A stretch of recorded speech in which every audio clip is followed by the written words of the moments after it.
At a family meeting, Mom said, "Your sister just bought an expensive apartment. You can't do it." So I smiled and replied, "I did it 2 years ago, none of you ever asked." They demanded a housewarming party, and I answered. I stared at my phone in disbelief. My mother had just called, inviting me to dinner at my parents' house. It had been months since we'd last spoken, and years since I visited them. I'm Donna, 32 years old, and the black sheep of my family, or at least, that's what they think. Growing up, I was always second best. My younger sister Melissa was the golden child who could do no wrong. She was prettier, more charming, and had this way of making everyone love her, especially our parents. It wasn't that they were cruel to me. They just clearly preferred her.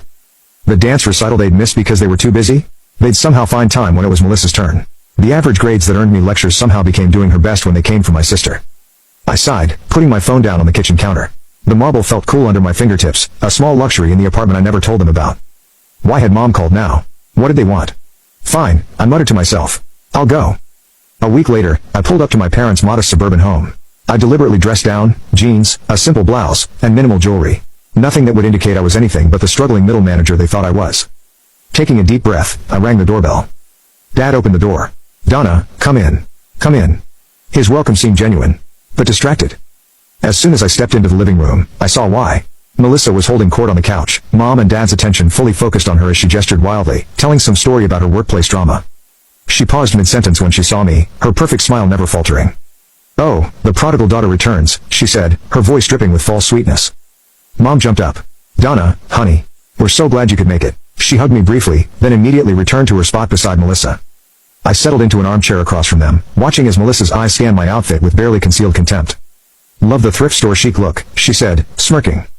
"Thanks," I replied simply. Not all of us need designer labels to feel good about ourselves. Dad cleared his throat. "So, Donna, your mother's made a lovely dinner. Should be ready in about 20 minutes. We made awkward small talk until Mom announced dinner was ready. As we gathered around the dining table, the same one from my childhood, Dad poured wine for everyone. Melissa immediately launched into stories about her job at a marketing firm. "They practically begged me to take on the Johnson account," she was saying. "Said I was the only one who could handle it." "That's wonderful, sweetie," Mom beamed, reaching over to pat her hand. Dad turned to me suddenly. "And what about you, Donna? Still at that same company? What was it? Assistant manager?" I took a sip of wine before answering. "Still at Berkshire Financial." "Yes." Melissa snorted. "God, Don, you've been there what, 8 years now? Most people would have moved up by your age. I mean, I've been promoted 3 times in 4 years." I could feel my jaw clenching. If they only knew. That I'd been Berkshire's financial director for the past 3 years. That my annual bonus alone was more than Melissa's yearly salary. That I'd been featured in Business Weekly's 40 Under 40 last year.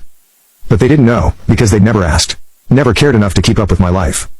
Instead of correcting her, I simply smiled. "Not everyone has your drive, Mel." "Or her talent," Mom added, serving Melissa